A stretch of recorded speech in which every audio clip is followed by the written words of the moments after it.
Welcome to Grateful Gwen Goodreads, where today we are reading The Lorax by Dr. Seuss. The Street of the Lifted Lorax. At the far end of town where the grickle grass grows, and the wind smells slow and sour when it blows, and no birds ever sing excepting old crows, is the Street of the Lifted Lorax.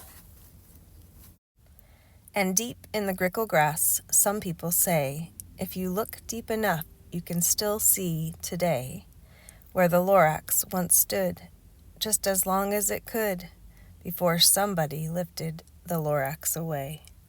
What was the Lorax, and why was it there? And why was it lifted and taken somewhere? From the far end of town where the grickle grass grows? The old Onceler still lives here. Ask him, he knows. You won't see the Onceler, don't knock at his door. He stays in his lurkum on top of his store. He lurks in his lurkum, cold under the roof, where he makes his own clothes out of muffered moof. And on special dank midnights in August, he peeks out of the shutters, and sometimes he speaks, and tells how the Lorax was lifted away. He'll tell you, perhaps, if you're willing to pay. On the end of a rope, he lets down a tin pail, and you have to toss in 15 cents and a nail, and the shell of a great-great-great-grandfather snail. Then he pulls up the pail and makes a most careful count to see if you've paid him the proper amount. Then he hides what you've paid him away in his snub, his secret strange hole in his groovulous glove.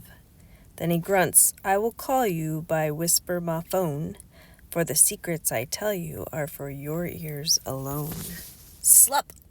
Down slups the whisper my phone to your ear, and the old Onceler's whispers are not very clear, since they have to come down through a snurgly hose, and he sounds as if he had smallish bees up his nose.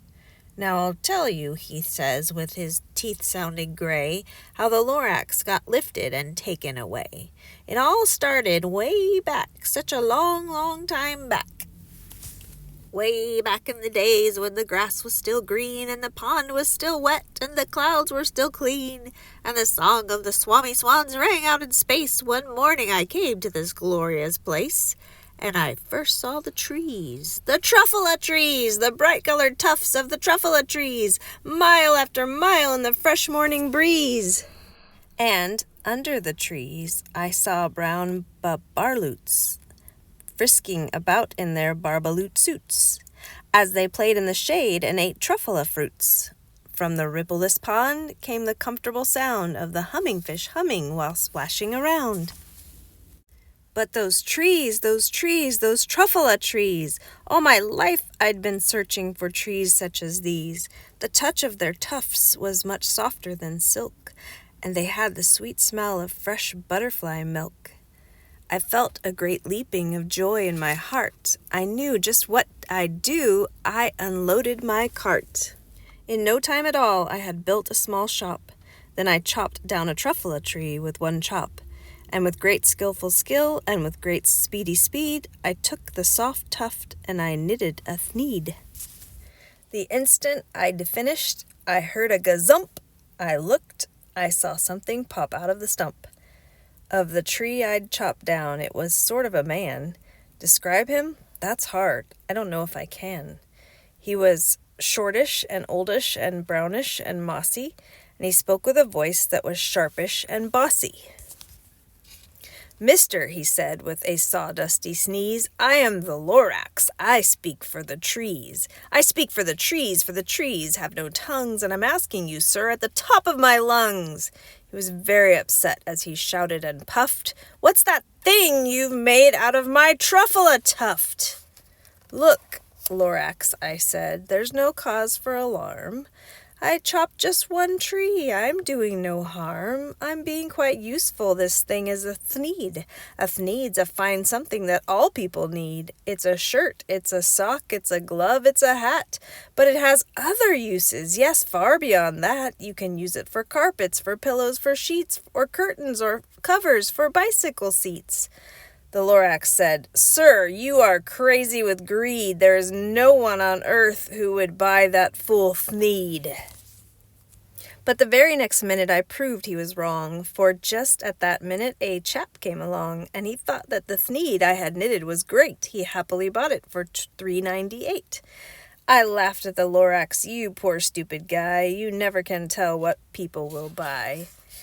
"I repeat," cried the Lorax, "I speak for the trees." "I'm busy," I told him. "Shut up, if you please." I rushed across the room and in no time at all built a radio phone. I put in a quick call. I called all my brothers and uncles and aunts and said, "Listen here. Here's a wonderful chance for the whole Onceler family to get mighty rich. Get over here fast. Take the road to North Nitch. Turn left at Weehawken, sharp right at South Stitch."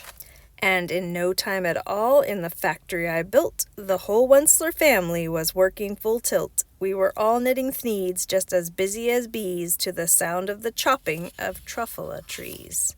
Then, oh, baby, oh, how my business did grow! Now chopping one tree at a time was too slow, so I quickly invented my super axe hacker, which whacked off 4 truffula trees at one smacker.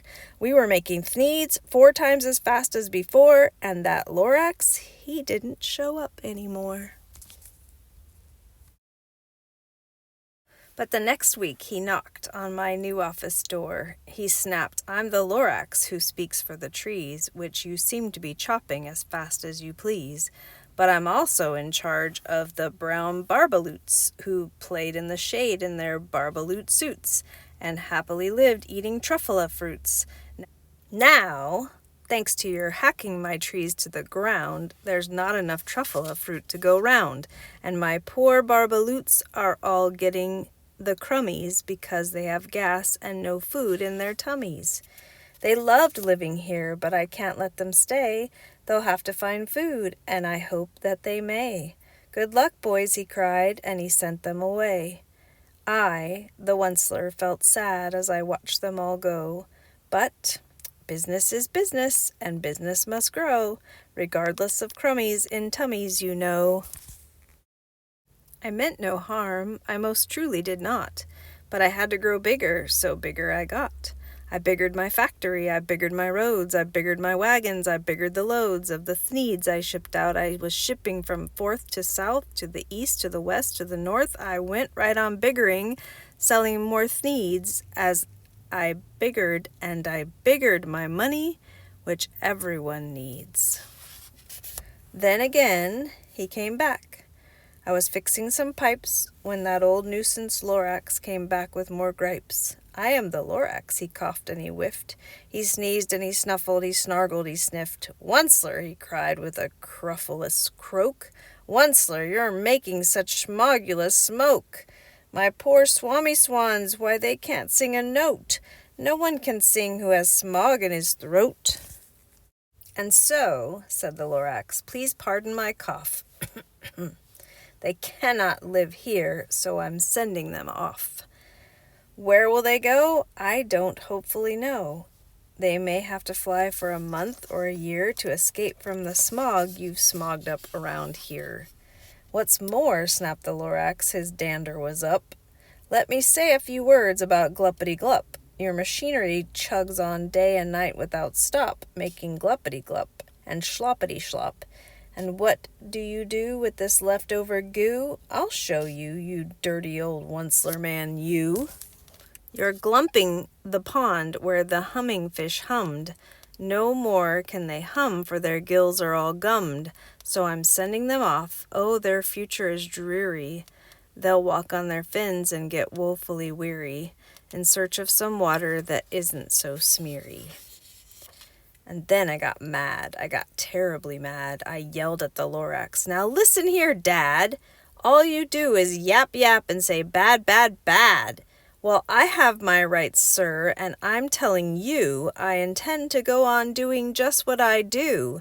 And for your information, you Lorax, I'm figuring on biggering and biggering and biggering and biggering, turning more truffula trees into thneeds, which everyone needs. And at that very moment we heard a loud whack. From outside in the fields came a sickening smack of an axe on a tree. Then we heard the tree fall, the very last truffula tree of them all. No more trees, no more thneeds, no more work to be done, so in no time my uncles and aunts, every one, all waved me goodbye. They jumped into my cars and drove away under the smoke-smuggered stars. Now all that was left 'neath the bad-smelling sky was my big empty factory, the Lorax and I. The Lorax said nothing, just gave me a glance. Just gave me a very sad, sad backward glance as he lifted himself by the seat of his pants. And I'll never forget the grim look on his face when he hoisted himself and took leave of this place, through a hole in the smog without leaving a trace. And all that the Lorax left here in this mess was a small pile of rocks with the one word, unless. Whatever that meant, well, I just couldn't guess. That was long, long ago, but each day since that day I've sat here and worried away. Through the years, while my buildings have fallen apart, I've worried about it with all of my heart. But now, says the Onceler, now that you're here, the word of the Lorax seems perfectly clear. Unless someone like you cares a whole awful lot, nothing is going to get better. It's not. So, catch, calls the Onceler. He lets something fall. It's a truffula seed. It's the last one of all. You're in charge of the last of the truffula seeds, and truffula trees are what everyone needs. Plant a new truffula, treat it with care, give it clean water, and feed it fresh air.